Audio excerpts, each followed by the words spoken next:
أعوذ بالله من الشيطان الرجيم بسم الله الرحمن الرحيم اليوم أكملت لكم دينكم وأتممت عليكم نعمتي ورضيت لكم الإسلام دينا الآية صدق الله العظيم. Baik, Bapak Ibu sekalian, kita sekarang berada di Jabal Arafah. Jadi semua yang area sini namanya Arafah. Sedangkan puncak yang ada di depan kita itu namanya Jabal Rahmah. Jadi semua area ini namanya Jabal Arafah. Puncak di depan itu namanya apa? Jabal Rahmah. Jadi ditandai ada satu yang di sana. Dan sayangnya waktu-waktu ini karena sudah mendekati musim haji, jadi areanya ditutup. Biasanya ini kita bisa sampai ke area tengah, bahkan ada yang naik dan lain sebagainya. Tidak apa-apa kita tinggal di sini, kita melihat di sini, karena Rasulullah SAW itu tidak sampai naik ke atas, Pak Bu. Ya, sehingga kalau lihat Bapak Ibu di atas ada tulisan naik ke sini tidak sesuai dengan sunnah Rasulullah SAW. Karena Rasulullah SAW itu tidak sampai naik ke atas ya. Rasulullah SAW hanya di pelataran-pelataran seperti ini kemudian menyampaikan khutbahnya di bawah, tidak sampai naik ke atas. Baik, sedikit kita akan memperkenalkan Jabal Arafah ini, Bapak Ibu sekalian. Daerah ini terletak 25 km dari Masjidil Haram, tentunya berada di luar batas haram. Ya, berada di luar batas haram. Kenapa namanya disebut Arafah? Arafah bahasa Arab artinya mengenali, Pak. Ada beberapa alasan kenapa wilayah ini disebut Arafah.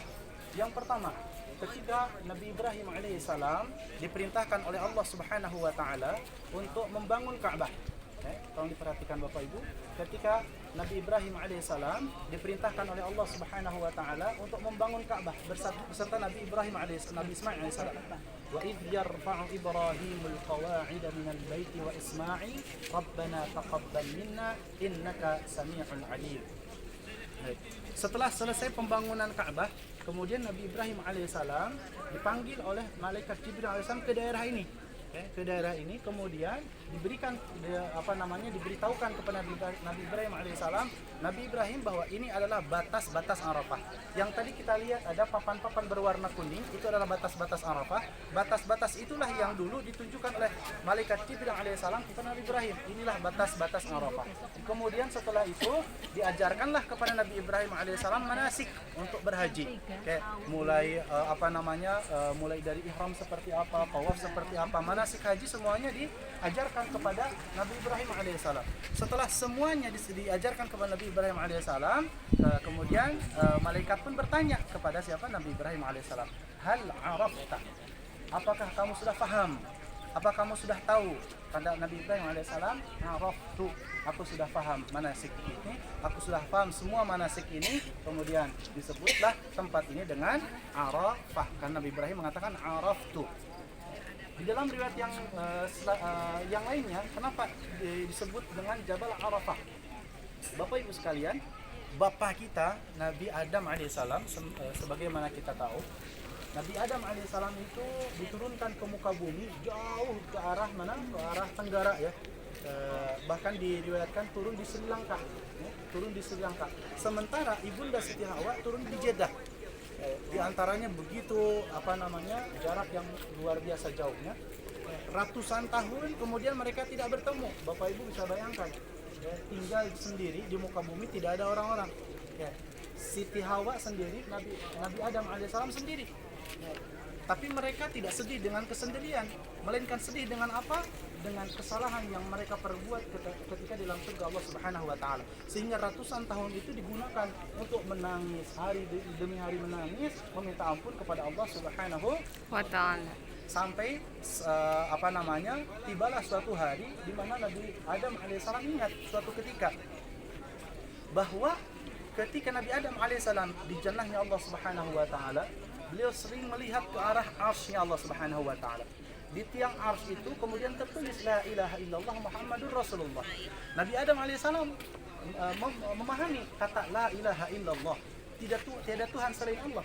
Tapi yang beliau membuat beliau bingung itu Muhammadur Rasulullah. Muhammad adalah utusan Allah. Siapa gerangan Muhammad? Karena pada waktu itu cuma ada dua orang, Nabi Adam alaihissalam dan siapa? Siti Hawa. Tapi keyakinan beliau, siapapun orang ini, pasti orang ini memiliki tempat khusus di sisi Allah Subhanahu wa taala, sehingga namanya bersandingan dengan nama Allah Subhanahu wa taala. Sehingga apa yang terjadi? Nabi Adam alaihissalam kemudian mulailah berdoa kepada Allah setelah ratusan tahun meminta ampun. Ya Allah, dengan wasilahnya Muhammad, dengan wasilahnya seseorang yang namanya Muhammad, dengan perantaraan seseorang yang namanya Muhammad, ampunilah kesalahan-kesalahanku. Di sana barulah Allah Subhanahu wa taala ampuni. Ya, karena berdoa dengan wasilah perantaraan Nabi Muhammad sallallahu alaihi wasallam. Dibimbinglah kemudian setelah itu Nabi Adam alaihissalam untuk datang ke daerah Arab ke sini. Ya, bahkan ditunjukkan tempat Ka'bah yang sekarang kita saksikan Ka'bah. Ada yang mengatakan dalam sebuah riwayat bahwa itu pertama kali dibangun oleh Nabi Adam alaihissalam dengan bimbingan daripada malaikat. Jadi arsiteknya malaikat yang membangun bersama-sama dengan Nabi Adam alaihissalam. Bangunan Ka'bah sudah selesai, kemudian Nabi Adam alaihissalam diajak ke sini sama seperti Nabi Ibrahim alaihissalam. Oke, setelah tinggal di sini kemudian tiba-tiba dari jauh, ya, nggak tahu dari arah mana ya. Kita bayangkan saja, mungkin bisa dari arah kanan kita, bisa jadi arah kiri kita, bisa jadi arah belakang kita. Ada sesosok perempuan yang datang sedikit demi sedikit melangkah ke arah sini. Nanti sementara Nabi Adam alaihissalam ada di bukit ini bersama siapa? Malaikat Jibril alaihissalam. Ditunjukkan oleh Malaikat Jibril alaihissalam, Wahai Adam, lihat ke arah sana, ada orang yang datang. Tahukah kamu siapa itu? Nabi Adam alaihissalam lihat 100 tahun hidup sendiri, tidak pernah bertemu dengan manusia. Ada orang yang datang, mana dari mana dia tahu? Dari mana dia kenal?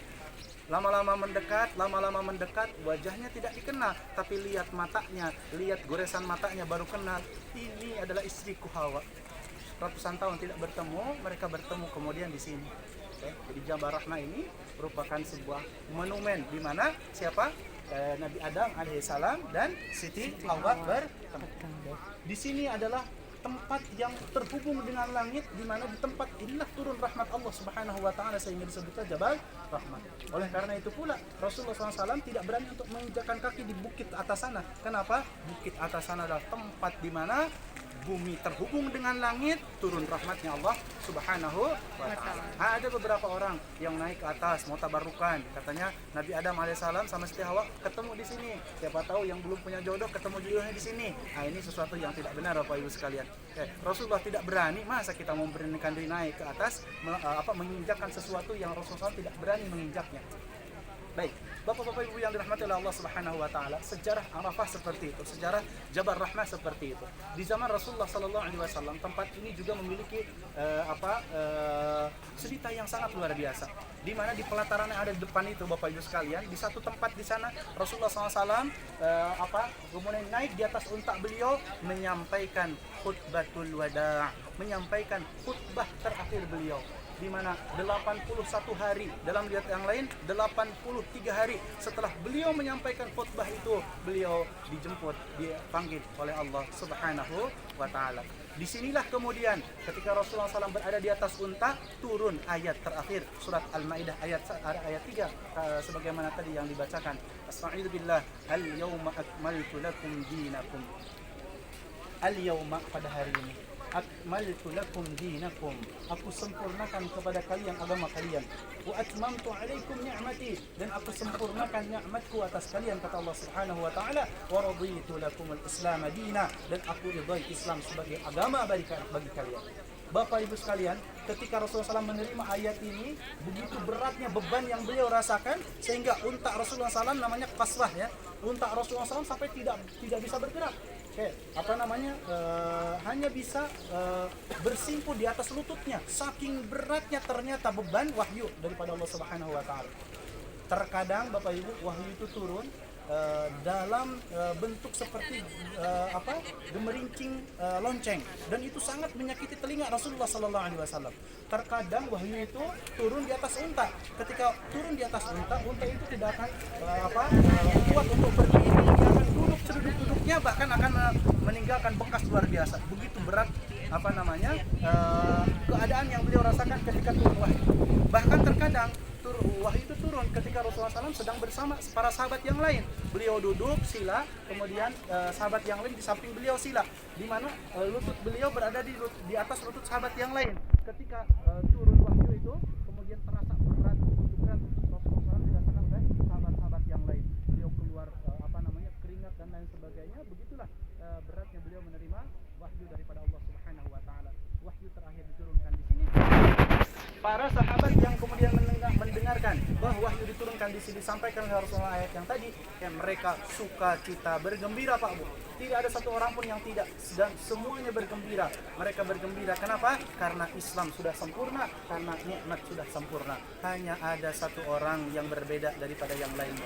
Yang lain bergembira, satu orang ini bersedih, sesedih-sedihnya. Siapa itu? Sayyidina Abu Bakar As-Siddiq radhiyallahu anhu. Para sahabat yang lain datang dan bertanya, "Wahai Abu Bakar," yang lain bergembira. Kenapa? Karena semua nikmat sudah disempurnakan. Agama sudah sempurna. Kenapa engkau bersedih? Sayyidina Abu Bakar As-Siddiq kemudian mengatakan, kalian tidak mengerti apa yang aku pahami. Kalian tidak melihat apa yang aku lihat.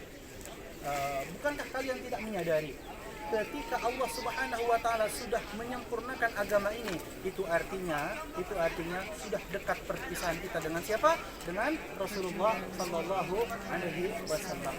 Dengan perasaan seperti ini, Sayyidina Abu Bakar penuh dirindung dengan rasa sedih yang amat luar biasa. Dan apa yang terjadi, itulah yang terjadi 81 hari atau 83 hari setelah Rasulullah SAW menyampaikan khutbah al-wada'nya di sini. Kemudian Rasulullah SAW dipanggil oleh Allah Subhanahu wa taala. Bapak Ibu sekalian, siang hari Rasulullah di hari Arafah, Rasulullah SAW menyampaikan khutbahnya di sini. Setelah itu sampai malam hari, Rasulullah SAW di pelataran ini duduk ke arah Ka'bah. Jadi mengambil Jabal Rahmah dan Ka'bah sebagai satu arah. Jadi saya tidak tahu nih arah Ka'bah jadi mana. Kalau seandainya arah Ka'bah adalah di belakang ini, maka Rasulullah SAW tinggalnya di sini nih. Wukufnya di sini. Jadi sekaligus menghadap ke Jabal Rahmah, sekaligus menghadap ke arah Ka'bah. Dengan seperti Rasulullah SAW berdiam diri dari duhur sampai malam. Sambil berdoa kepada Allah Subhanahu wa taala, mencucurkan air mata Pak. Bukan berdoa untuk dirinya sendiri. Karena Rasulullah SAW itu memiliki sifat ismah. Beliau dijaga dari dosa-dosa. Beliau tidak melakukan dosa. Kalaupun ada sudah diampuni oleh Allah Subhanahu wa taala. Tapi kenapa dari pagi sampai malam beliau diam di sini berdoa kepada Allah sampai mengucurkan air mata. Kalau diibaratkan air matanya sudah kering sampai habis untuk dalam berdoa kepada Allah Subhanahu wa taala. Untuk apa Rasulullah SAW berdoa?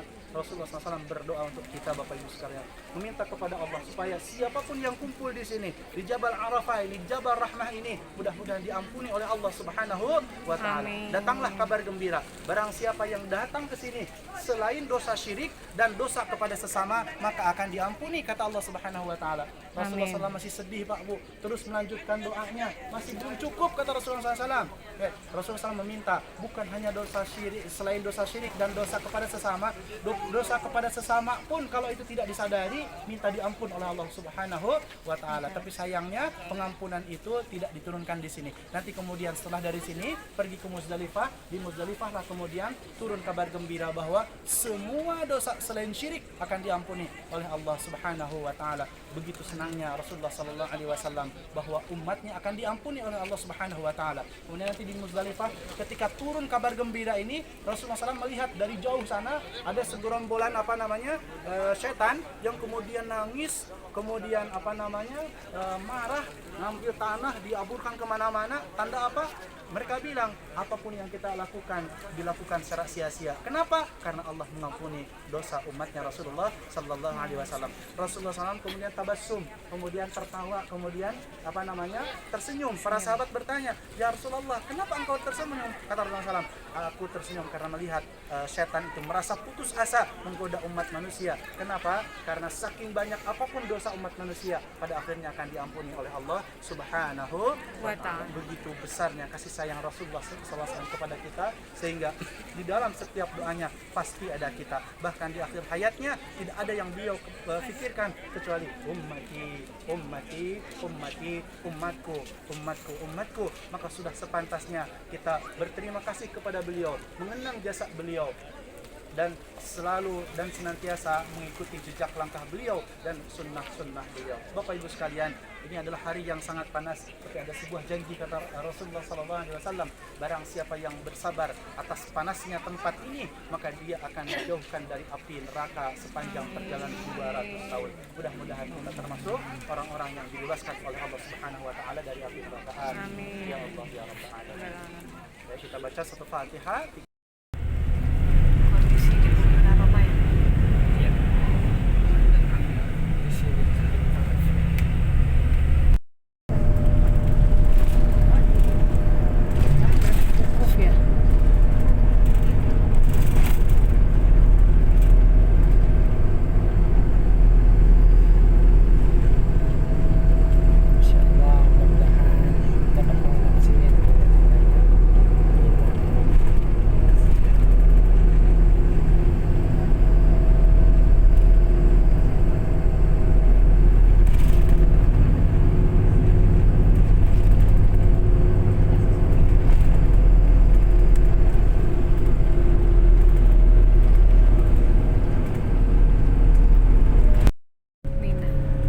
Selain itu tempat dikorbankannya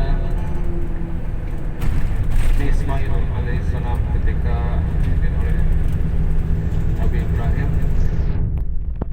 Kiri bapak-bapak sekalian, itu merupakan tenda-tenda untuk para jemaah haji berwukuf di Mina. Ini tempatnya namanya Mina. Di atas kita depan ada stasiun kereta api.